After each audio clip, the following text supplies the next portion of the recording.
Hello and welcome to Viper Bites. We are going to talk about wide receiver rankings for 2021. And joining me today, we've got Tera Roberts joining us here. So we're going to debate a little bit about these rankings and kind of talk where I'm right, where I'm wrong.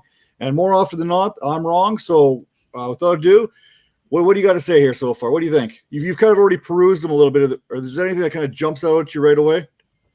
There are some things I agree on, and then some things that are a little spicy. So that'll be interesting for us to talk about.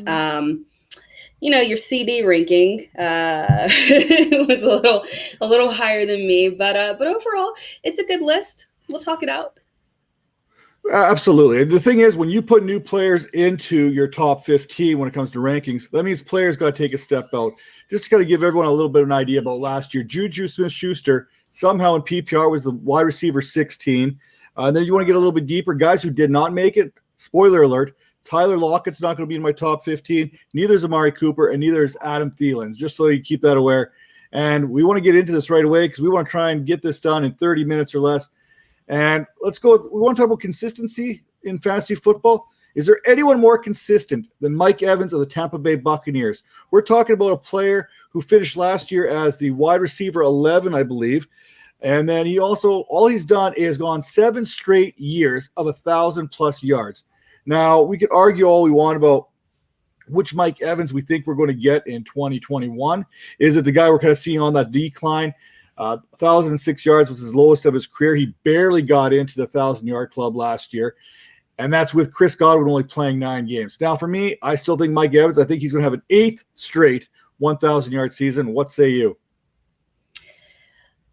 So I guess we'll start off with a little bit of a debate because it's a no for me. This one was a little spicy. For me personally, I'm a little bit more confident on Godwin, and I do buy into the notion that Antonio Brown is going to come on a lot stronger this year. I think he'll have a bigger role. And for me, the main thing that concerns me about Mike Evans and why he's not in that top 15 for me, just a few more back, is the touchdown dependency. That makes me a little worried because when we're looking at someone where, yeah, he can have those boom games where he can get over 100 yards, but when we're looking at a lot of games where he's got 3 receptions for 50 yards and a touchdown, he's very dependent on those touchdowns, and it worries me when there's so many mouths there to feed. Normally, I would agree with you. That touchdown is always a scary thing, especially when he goes for 2 catches for 2 yards and 2 touchdowns. We've seen that last year come in. But by Tom Brady's own admission, Tom Brady didn't quite have the grasp of this Tampa Bay Buccaneers offense last year. He's already kind of said that. I think Tom Brady's coming out. He's going to come out firing here for the repeat. I think Mike Evans is his guy he's going to go to. I don't know if Chris Godwin's going to be able to stay healthy. We've seen that 12-game schedule last year. That's all he was able to play. Evans is, if anything, reliable. Now, we're going to move on here to, I believe, number 14. Who do we got? We got Julio Jones coming in at 14. Is that a little too high for you right there? It isn't. When I'm looking at what he'll do this year coming up, I am high on Julio. I love the opportunity there with Ryan Tannehill. And, for me, the whole Julio and injury thing, it's a fallacy. He doesn't have this giant history of always being out with injuries for a massive amount of games. Last year, yeah, it was a ton. It was a bad look.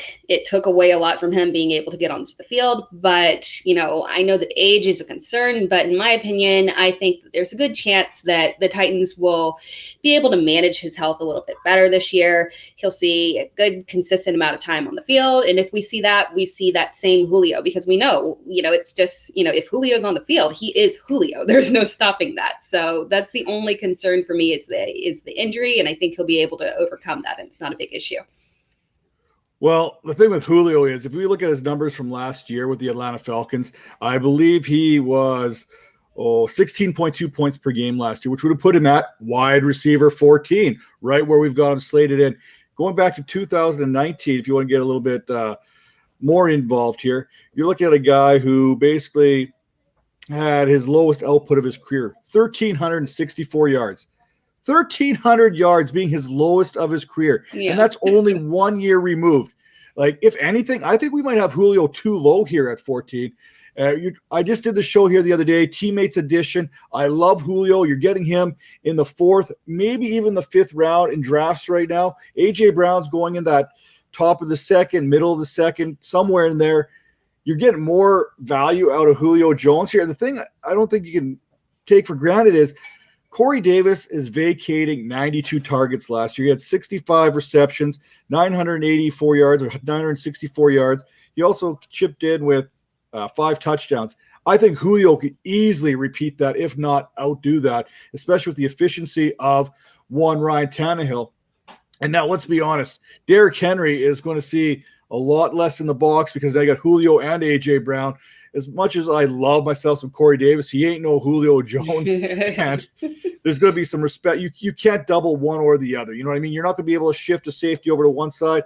You're going to have to play them straight up and hope for the best when it comes to these two guys in Tennessee, which we'll get to A.J. Brown a little bit later as well because he definitely cracked the top 15 here. But I think ADP, Julio Jones may be the best value in your drafts right now. At number 13, this is my guy. This is the one and only Robert Woods. We talk about Chris Carson as being the most disrespected running back in the game. I think Robert Woods could be the most disrespected wide receiver in the game. All he does is go off for 90 receptions every year. I think his last 3 years comes in with 89, 90, and 90. He's gone some absolute insane numbers here. I just kind of pull up here what I got here on Robert Woods. Last year, 90 targets, 936 yards, 6 touchdowns. The 2 seasons previous, 1,000 yards each. And this is done with Jared Goff. You're going for 1,000 yards and 90 receptions with Jared Goff, and now you're getting Matt Stafford. Matt Stafford nearly had Marvin Jones last year at 1,000 yards. What do you think he's going to be able to do with Robert Woods? Matt Stafford, this is definitely the most complimentary receiving core that he's ever had at any point in his career. You get Cooper Kupp, you get yourself Robert Woods, you get Deshaun Jackson stretching the field. I think Robert Woods at 13 here, he may be a guy that could challenge for a top 6 wide receiver ranking at the end of the year. There's always that one receiver that jumps up. I think it could be Robert Woods this year. What are your thoughts? Very interesting with that last part, but I don't have a lot to argue here with because I completely agree. I know there's a lot of debate when it comes to whether it's Cooper Kupp, whether it's Robert Woods. Who do you feel is going to be the one that comes out on top? And for me, I just personally have Woods higher than Kupp. I think including him within this top 15 is perfect because when people exclude him from the top 15, I find it a little odd because, for the past several years, he's been a yearly top 15 person. So I don't see how it's even, I don't see how it's even logical to exclude him from it. So for me, he's just an incredibly reliable player, highly consistent. You know what you're going to get. And I'm very excited to see him connect with Stafford. Yeah, and last year I think he was the wide receiver 14 in scoring. I think he's going off the board at wide receiver 19. So I think people are starting to feel him a little bit more. But you're talking about a guy who's already inside the top 15. He's only got room to grow. He's got a better situation now. I think he's going to be that guy that could surprise a lot of people. And you're getting, again, another player at a good value later on in your drafts.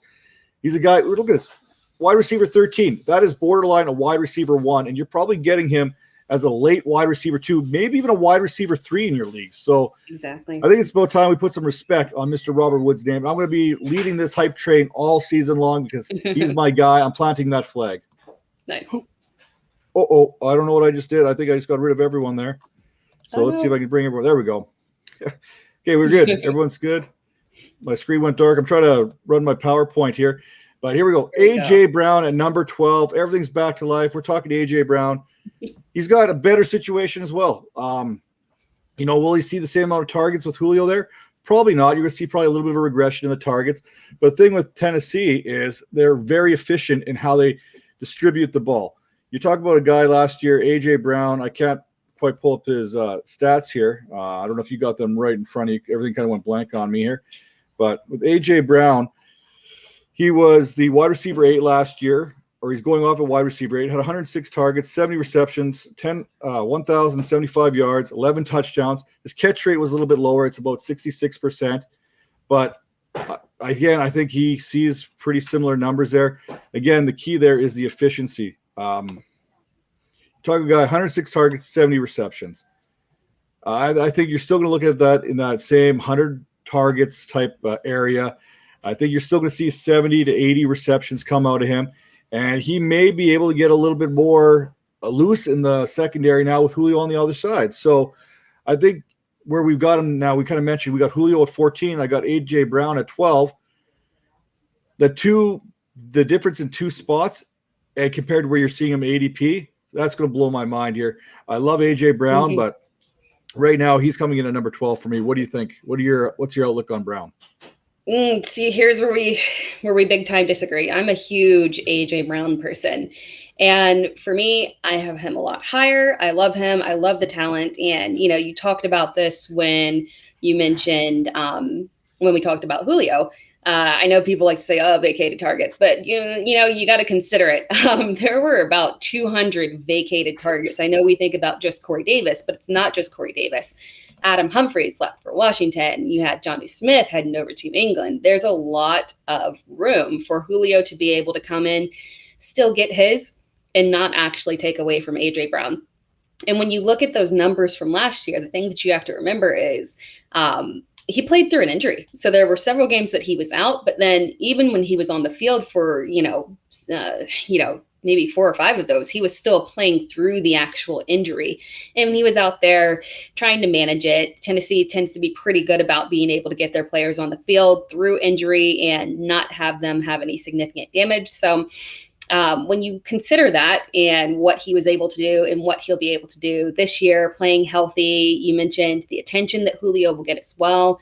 I think it's just a great situation for him. So for me, I'm still super high on him and what he can do. I think that, I know there's worry with it's clearly a run first team, but it's a highly efficient team. I think you mentioned that as well. So I really love where this is heading for him. The trade doesn't put me down on A.J. Brown. I still think it's a great opportunity for him. I think we're going to see great things out of him. I see increased stats for this year coming up because I do believe he is going to be healthy and play through all the games. And if you see that, we will see a better A.J. Brown next year.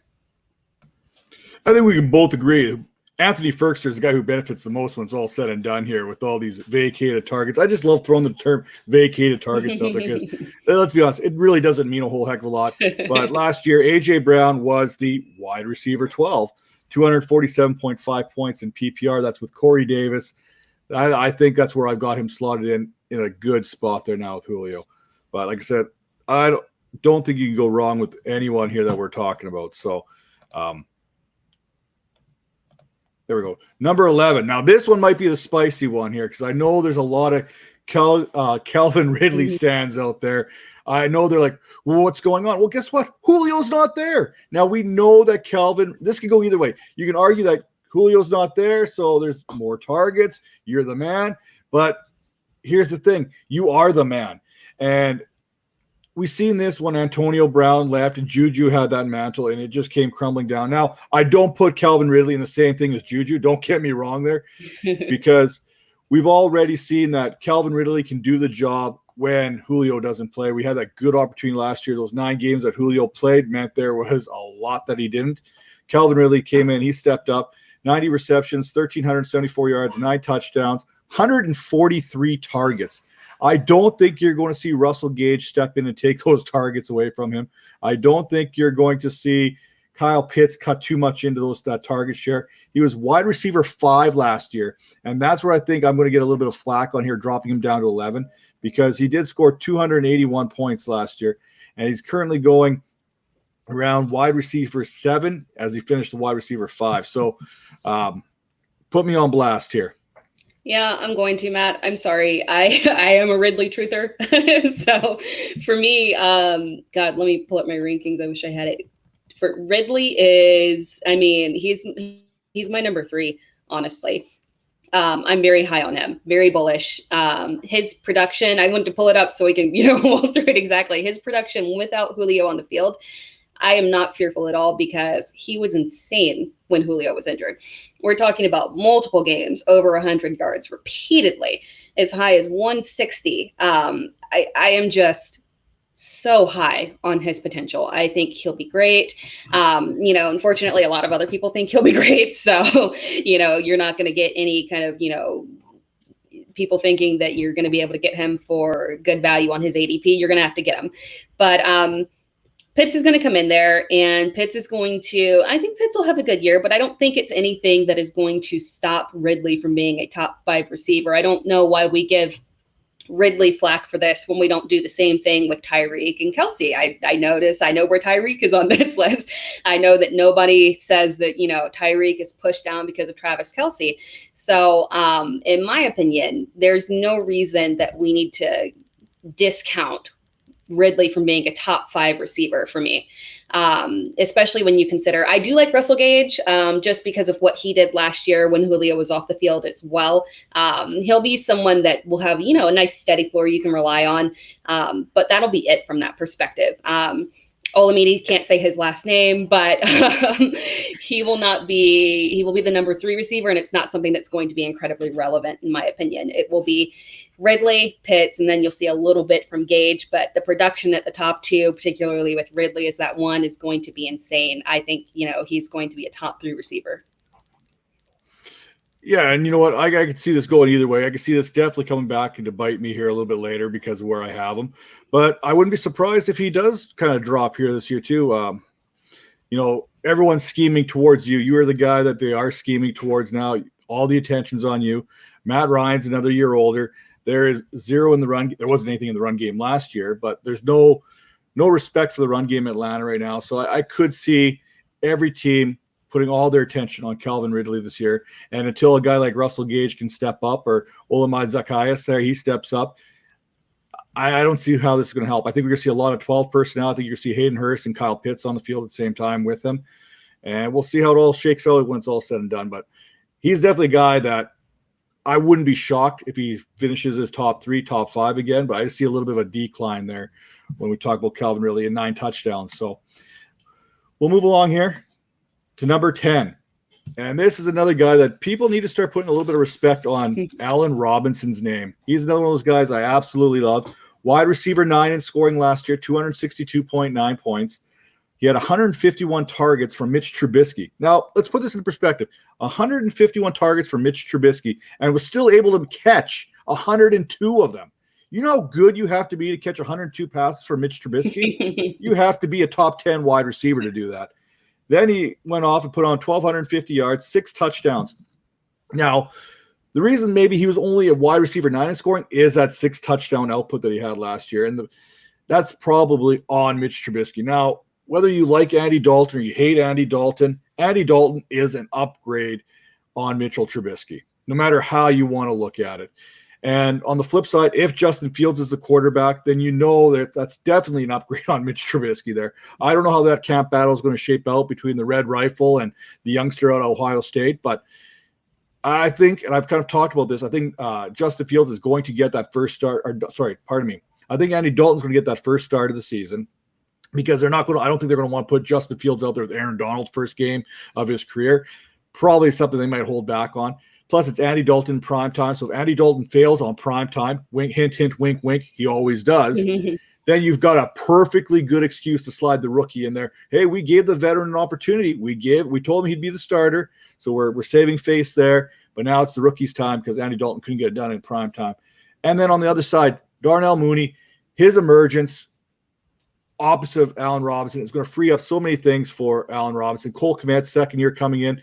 He's going to take away that underbelly of the defenses there. Jimmy Graham, get on out of here. It's time to ride into the sunset. But I think Allen Robinson at number 10, he's got that range of 8 to 12, I think, right now. What are your thoughts? Yeah, I'm not as high, but I'm not much lower. So I'll agree with you on this, and I'll keep it short because I feel like I went on too long just glowing about Ridley, so I don't want to drag this out. But yeah, my only concern there is that, I don't know if Dalton is that much of a upgrade. I mean, he's more consistent, but it's not much of a wow factor. So I think his performance would probably stay around a wide receiver 10 probably if he had Dalton for the whole year. I do think that Fields will get on the field very quickly. Yeah, you're right. Nagy's probably not going to give him the first start because it's Nagy, but there's no reason Justin Fields shouldn't play the majority of the games this year. And I think there might be some growing pains. While I do highly believe in Fields, might be some growing pains there in terms of being able to support your wide receiver one and maybe a little bump up for maybe Cole Kmet. So yeah, that's my only argument there. You know what? Like I said, I think we're pretty much in step here with him in the range of outcomes. So Allen Robinson, we got to put a little bit more respect. He kind of falls. There's a nice little bubble of wide receivers that we can talk about. McLaurin, CeeDee Lamb, Allen Robinson, kind of all bunched in together. So I'm trying to hopefully separate that a little bit. But I don't, because Terry McLaurin comes in at number 9. And I love McLaurin as much as I love anybody in the league. Looking at him last year, wide receiver 20. So he's that guy who's taken a big step too, going from 20 to potentially number 9 on my rankings. You look at 223.8 points last year. The thing for me is he's got some weapons now around him. You bring in Diami Brown, who is very efficient with very few touches there. He did in North Carolina. I think he averaged over 20-plus yards per catch last year. So put him opposite of Terry McLaurin and watch McLaurin eat, basically, because now you got to respect that.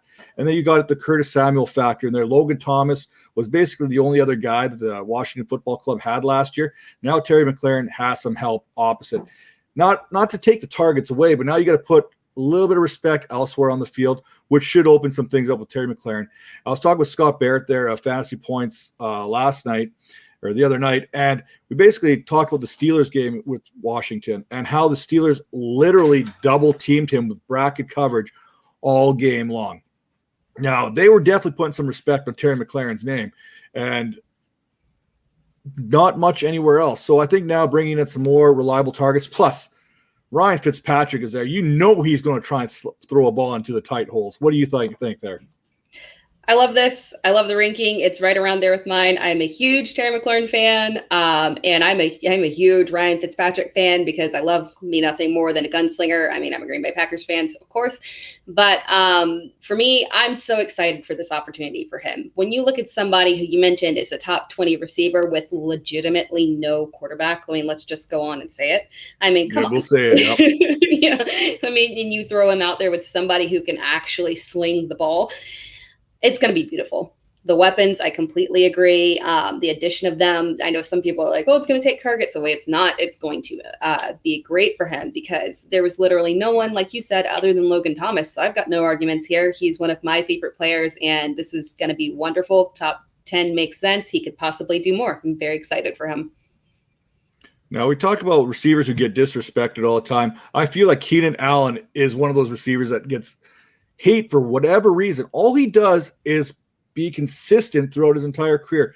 He got injured a couple times early on in his career, and all of a sudden he had this injury-prone label attached to him. Now, he missed some games last year, but if you look at it, he was 7th in points per game with 17.5 points per game last year. Wide receiver 14th overall. He played 14 games, 245.1 points. He gets Justin Herbert now in the second year in that offense. So you know Justin Herbert has a thing for him. You know, he's got eyes for Keenan Allen. We saw it there early on often. 147 targets in 147 targets in 14 games. 100 receptions, 992 yards, and 8 touchdowns. Now, you throw in a couple extra games in there, 16-game schedule. You're looking at probably 1,100-plus yards. You're probably looking at another 15 to 20 targets? You know what I mean? Like, I think Allen might be one of those guys that we talk about every year as a guy who could flirt with top 5. And you know what? He could be the wide receiver 1. There's a spicy take for you right there. I would not put it out of the possibility of realm of possibilities for Keenan Allen to finish as the overall wide receiver 1. Make that Stefon Diggs type ascension to the top of the rankings chart. You know me, Matt. So you know my answer here. I've got no argument with you. Keenan Allen is one of my favorite players. I will defend him to the moon. Again, he's someone who, the disrespect often is another player who gets said, oh, he's injury prone. He's not. He's not. We don't have enough time to go into it, but I promise, if you want to ask me about it, connect with me on Twitter. I promise I can argue that he's not injury prone. This is somebody who is consistently amazing and is a PPR god. So I know a lot of people are, get very concerned about, the Herbert sophomore, touchdown regression. honestly, when you've got somebody whose main benefit is literally PPR, it's not, he gets his own touchdowns, but he's not out there needing Devontae Adams level of touchdowns to get his production. His production comes through actually catching the ball at an incredible target and reception rate. So I don't see the Chargers offense decreasing the amount of volume that they're putting out there through the pass. So if there's a touchdown regression, that's not going to be a huge effect on Keenan Allen. He's still someone who is going to be up there in PPR, and I could not speak any higher than him. Like you said, he is someone who, if everything goes right with the connection to Herbert and Herbert progresses in the right way, it's very conceivable that he could be the wide receiver 1. And you can't say that about a lot of other players in this top 15 list. So it's a smash for me. Love Keenan Allen. What about Justin Jefferson? Now, the rookie came on strong last year. We're looking at some of these numbers. He finished as a rookie as a wide receiver 6 in scoring with 274.2 points, 125 targets, 88 receptions, 1,400 yards. Now, that's the key there, 1,400 yards, and he had a 17.1 points per game to go along with 7 touchdowns. If he sees any progression in the touchdown area, we're talking about another guy who could definitely become a top 3 wide receiver in PPR. 88 receptions. That number I would fully expect to go up. We're seeing a little bit of a decline in Adam Thielen right now. We're seeing the emergence of Justin Jefferson and what he can do. We've seen what he could do at LSU, and now he's bringing that same attitude, that same swag that he had down there to the Great Lakes in Minnesota. Yeah, I completely agree with you. For me, he's even a little bit higher for me on this list. So I'm a little bit more bullish on him, maybe a little bit more bullish than I would like to admit, because like you said, Thielen is not in my top 15. So I do see a progression to where he's going to continue to siphon from Thielen. He'll still be there, but I just think there's so much more opportunity for him. There's no argument for me in terms of his capabilities. Kirk Cousins, I know we've got some qualms with him, but there's no doubt about that he can support that, top 5 receiver. So for me, it's a great opportunity. We're going to see great things. I believe we'll continue to see a great progression forward from Justin Jefferson. Now, this next one here, I might get a little flack too, because I know a lot of people are very high. There's a lot of DK Metcalf stands, and there's some haters out there too when it comes to DK Metcalf. Now, when we look at it, looking at his numbers from last year, I think he was a wide receiver 7 based on his stats there. 129 targets, 83 receptions, 1,303 yards. He did have those 10 touchdowns. He's pretty much lock in step with Tyler Lockett. Now, Tyler Lockett's a boom-bust type wide receiver. 2 games, he had 300 yards and 6 touchdowns, which was where Lockett got a lot of his points. So Lockett being that wide receiver 8 that we talked about earlier, DK Metcalf was wide receiver 7. I think you see DK take that step up, but Lockett's going to be there. No matter how you want to cut it, you're going to see Lockett still siphon some of that PPR value away from DK Metcalf moving forward. But I do like his consistency. 5 games over 100 yards receiving, 3 more games where he had 90-plus yards. But he did have those 5 games where he was held under 50 yards, which is a little bit of a red flag for me, but the guy's a freak of nature. I feel comfortable at number 6. That's a little bit of an upgrade from last year. And I think I got him right where he needs to be. I won't argue much with this. I do have some, like Justin Jefferson would be higher for me. I told you I was a lot more bullish on A.J. Brown, so I do think A.J. Brown has a better opportunity there in terms of a consistency standpoint. But I think Seattle is going to solve some things, particularly for Russell Wilson in terms of getting him more consistent. I think the addition of Eskridge is going to be very positive for the offense as a whole. It sounds like they're going to get the tight end more involved, so there might be a little bit of a decrease in terms of them being able to spread the ball around and not going completely vertical with Lockett and Metcalf and just being more of a complete offense. But I do think that will translate to more consistency for DK. So that is a positive that you won't have to worry about those games where all of a sudden he's disappearing. So for me, I love DK Metcalf. The talent is great. I think you'll see a lot more consistent production from him this year. And I won't argue with you too much about this spot. There's just a couple guys that I like a little bit more. Well, And the next one's going to cause a little bit of an argument here. Luckily, we're getting a little short on time, so we got to keep that argument a little bit shorter. But at number 5, from number 22 in scoring last year all the way up to number 5, let me make the case for CeeDee Lamb.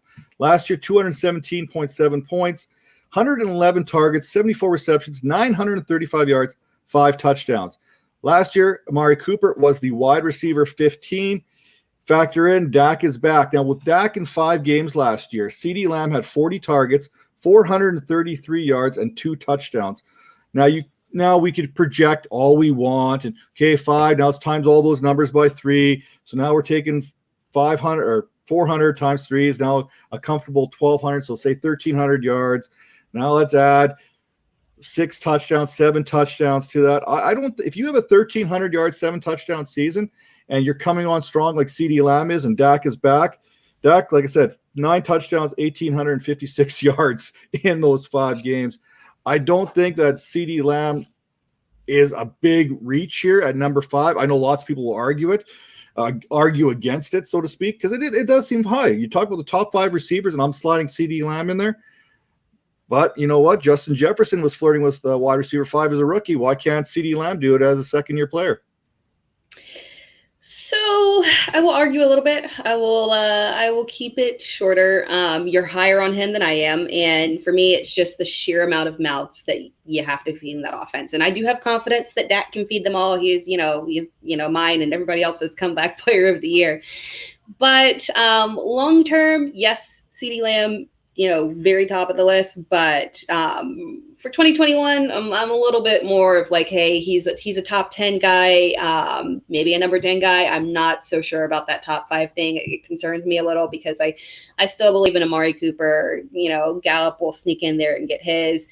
And, you've got Zeke that's going to take some targets as well. So I don't know. I don't have him that high. We'll see. Yeah, no, and at number 4, we kind of touched on Tyreek Hill here a little bit earlier. Travis Kelce's a factor. Tyreek Hill is going off the board as a wide receiver 2, the 10th overall player coming off right behind Travis Kelce. Hard to argue either way because Tyreek Hill, he did put up those numbers last year. There's no doubt about it. He was the wide receiver 2 last year with 328 points and, averaging 21.9 points per game. Those numbers definitely get you the respect to be up there. I just like 3 receivers a little bit more based on targets. Now, he had less than 90 targets last year, and the 3 wide receivers above him in my rankings all had it above 149 targets. So we're talking about guys who are getting to see at least 50 more balls per game or over the course of the season, and that's why Tyreek Hill's a little bit down. Yeah, he's got the big playability. We know what's going to be there. He's got Patrick Mahomes. That factors into every equation as well. That's why he's not sliding out of the top 5, no matter how you slice it.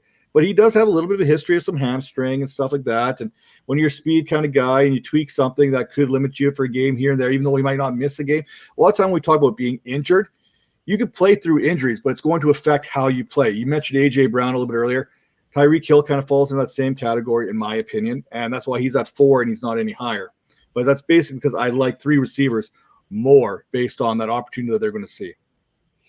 Oh, yeah. So for me, Tyreek's my number 1. Sorry. He's the closest thing to a guarantee for me. So it's so easy to put me in that number 1 spot for him. And, when you look at him and his yearly stats, I'll keep it short, but the only non-top 10 season he had was his rookie year. And then the year in 2019 where he missed due to injury.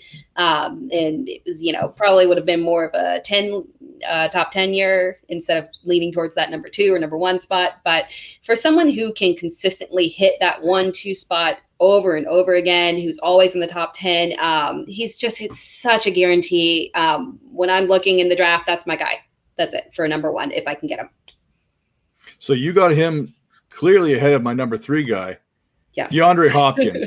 Now, I think Kyler Murray is becoming more mature in the playbook. He's starting to understand it a little bit more. Plus, he knows that DeAndre Hopkins is where his paycheck's going to be. You know what I'm saying? But they've also brought in veterans like A.J. Green. You say what you want about him.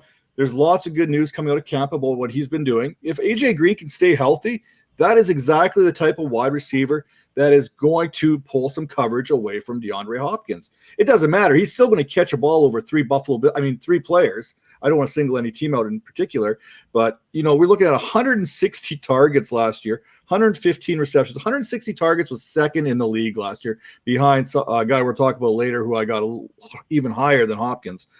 160 targets, 115 receptions, 1,407 yards. Here's where he got nailed a little bit. 6 touchdowns. Those 6 touchdowns is what hurt DeAndre Hopkins last year. He was wide receiver 4 in scoring with 6 touchdowns. Now, I can only see that number improving, which means when you're looking at Hopkins at 287 points, and I think I mentioned Tyreek Hill there at 328, I think you add a couple touchdowns, and that gap closes considerably. And here we go. That's why Hopkins is at number 3. Yeah, for me, obviously I love DeAndre Hopkins as a player and a little, biased towards him. But, his position is fluid for me because, as you mentioned, the difference between him and a standard league and a PPR league is it's a little, concerning because he's not a huge touchdown guy. So he's someone who is very dependent on targets. And it's very possible that, there was Christian Kirk and Andy Isabella, but, those aren't guys that were really as much of a concern. But there's no reason that AJ Brown or AJ Green, wrong color, can come in there and get a decent amount of targets if he stays healthy. And then you've got Rondell Moore as well. I don't know, man, if there's targets that are being taken away from him, it's a little concerning because as a huge Kyler Murray fan, in terms of the production that he gets in the run game from a fantasy perspective, I don't think that changes with him. So if you look at the past couple of years, my concern is that those touchdowns are going to stay pretty steady for him. So it does make him very target dependent. Well, and we're going to talk about target dependency here because I have to say with the next one at number 2, Devontae Adams. I'm sure now, apparently he's got to be your number 2 behind Tyreek Hill, which is absolutely baffling to me. And we have this is bringing up more questions for me than I want to get into. But last year, he was the wide receiver 1. He was better than Tyreek Hill. He did have 30 more points than Tyreek Hill. We're talking about 358.4. Aaron Rodgers is back on petty mission 101. You know what I mean? He's coming in here and he's going to be looking to prove everyone wrong. I can see Adams getting even more targets. 149 targets last year, another 115 receptions, 1,374 yards. Now, here's where you can make that argument. 18 touchdowns. There's bound to be regression on 18 touchdowns. But you know what? They both posted Last Dance on Instagram and Twitter and all these other things. Normally, I would say that 18 touchdowns is a bit of a regression. So that's why he's going from number 1 to number 2. But we both know how petty Aaron Rodgers is. And I would not be surprised if Adams gets around 18 again. In that, I think 14 to 16 is definitely a possibility. Yeah, you're right. He is my number 2 behind Tyreek. So, and the reason is, again, I do think the touchdowns are going to come down. Not dramatically. He's still going to be fantastic. But, that's the only thing that puts me a little bit behind him. We see a couple of people that are coming in there. Does Tunyon retain his touchdowns? Do they try to rely on him a little bit more because he has been very effective? He's looking great in camp, I've heard. I'm pretty excited about that. And then we've got Randall Cobb coming in, which I know people are saying, well, what's Randall Cobb going to do? He's washed. Well, they have a great rapport, and he does like Randall Cobb in the red zone. So I don't know, man. It could turn out to take away some touchdown opportunities for him. So, it just bumps him down a tiny bit. So, he's still my top 3. He's still that top 2 for me. So I'm not falling back on him. It's just, Tyreek's that number 1 spot. And we can't discredit there. I'm not going to give out all the goods here, but Pat Fitzmaurice there, he kind of talked a little bit of something with Randall Cobb that really caught a lot of people's attention. You're going to have to check out Calvin and Hobby's Team Spotlight series over at DLF because I thought that was a fantastic little nugget that kind of plays in with Aaron Rodgers' pettiness and Randall Cobb coming to the Packers. But at number 1, he was number 3 wide receiver in scoring last year. He was that guy who took the biggest jump. He led the league in targets with 166. He was second in the league with 115 receptions. He led the league in yards with 1,535. He only had 8 touchdowns, so we know that number can jump. Stefon Diggs, 328.6 points last year. That was right there with Tyreek Hill. Like, you could argue them being 2 and 3, no matter how you look at it.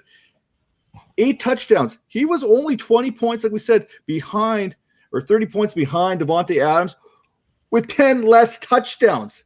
That's 10 less touchdowns. If there is a guy that's going to come in and absolutely become that number one dog, it's definitely Stefon Diggs for me. 20.5 points per game last year. Everything's going that way. Josh Allen's getting more command of this offense. He's looking better and better. If they could even get any kind of production out of that run game, look out, man. I think those numbers can go up. We know that 166 targets may be a push, but I don't know. I have a hard time arguing against Stefon Diggs. He's probably a 3 or 4 for you, but for me, Diggs is my top dog. So for me, he's not. You're correct about his positioning with me. And the justification, and it's not a big justification, it's just that my top favors towards guys that I know are repeat performers. I think I said that when I've talked about Tyreek. That's something that we see with Davante Adams too. So the problem is that Diggs is not a repeat performer in this. We haven't seen this before. And it's not that I don't think he can. I just have a hard time giving him that number one ranking when I have not seen that he can actually do it again yet. So, I'm not saying that he's not going to. I completely agree with all your arguments. It's highly possible that he, gets that number one spot, especially if Davante's touchdowns come down. I just am skeptical of giving the number one to somebody who that was his first time showcasing that he can actually crack lower than the top 10. So that's my only concern there. Yeah, and for me, I've seen that progression come on. We started seeing that ability to be that guy late in Minnesota. We've seen that transformation coming there. He wasn't quite a top 3 kind of guy, but we've seen that he had the ability to do so. Last year, he kind of put it together. He became that wide receiver 3. I think he has the ability to take that step up. So that's why I've got him at number 1. But like you said, I can't argue Tyreek Hill. He's a good choice. Davante Adams, another good choice. Hopkins is another fantastic choice. And then you got our guy there, Keenan Allen, who you can make an argument could be that guy to take that Stefon Diggs type run at the number 1 spot. With that all said, we're closing in out here. We're at about 42 minutes. Let's do a little bit of house cleaning here because this is the Viper Bites or however you want to look at it. But if you want a chance to win in your leagues, you got to make sure you check out Fantasy Points and make sure you hit up their website, go subscribe, get the inside information that you're looking for, and use promo code 21Vipers10. That'll get you 10% off your subscription to one of the best subscriptions you can put money to. It's definitely helping with all our stats and the numbers that we're pulling up. So you can have access to all that by going to fantasypoints.com and subscribing. Now, for Tara, for me, this is Viper Bites. We're out here until next time. Let me find that little button here. I know it's here somewhere. Oh, can't find it. There we go. See you later.